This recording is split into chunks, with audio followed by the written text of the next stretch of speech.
দেখাচ্ছি দেখ ক্যামেরায়।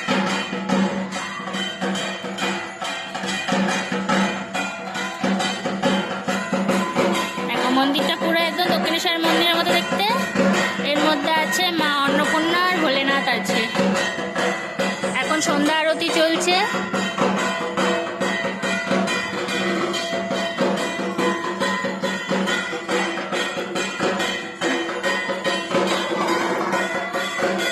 এগুলো শিব ঠাকুরের মন্দির।